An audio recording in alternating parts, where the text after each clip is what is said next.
Simulations reveal why meteoroids explode before they reach Earth. According to a paper published in the journal Meteoroids and Planetary Science, Earth's atmosphere is a better shield from meteoroids than scientists thought.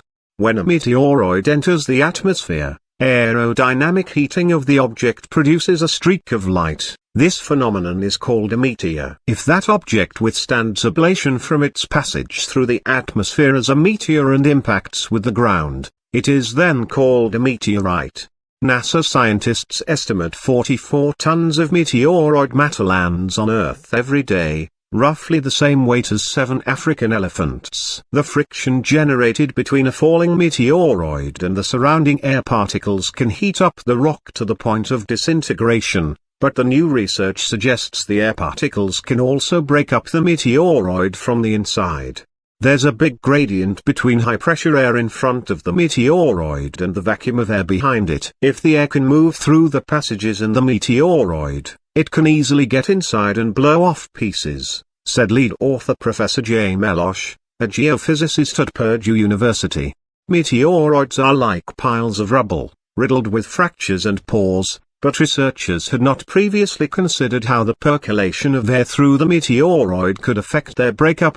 Professor Melosh and his colleague, Marshall Tabata, uncovered the air percolation mechanism while simulating the 2013 Chelyabinsk event, where a 20-meter, 60-foot, wide object exploded 29.7 kilometers, 18.5 miles, above the Ural Mountains.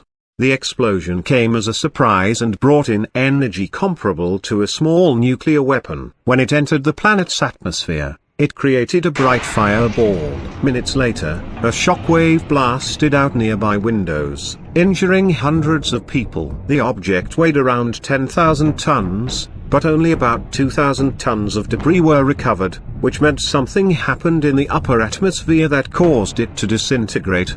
To solve the puzzle, the scientists used unique computer codes first developed by Los Alamos National Laboratory to model nuclear reactor explosions.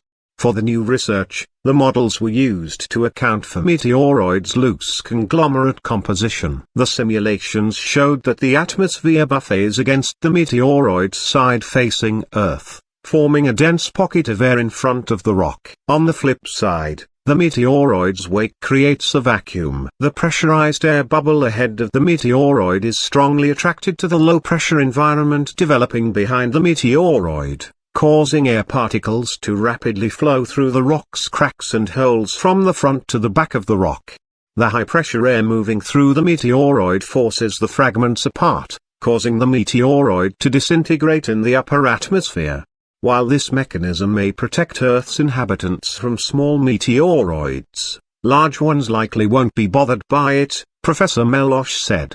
Iron meteoroids are much smaller and denser, and even relatively small ones tend to reach the surface. A 1.5 mm long impact track of a meteoroid captured in aerogel exposed to space by the European Retrievable Carrier, Eureka, spacecraft. Image credit, NASA. SRME Tabatu and H.J. Melosh. Air penetration enhances fragmentation of entering meteoroids. Meteoroids and Planetary Science. Published online December 11, 2017. doi 10.1111/maps 13034.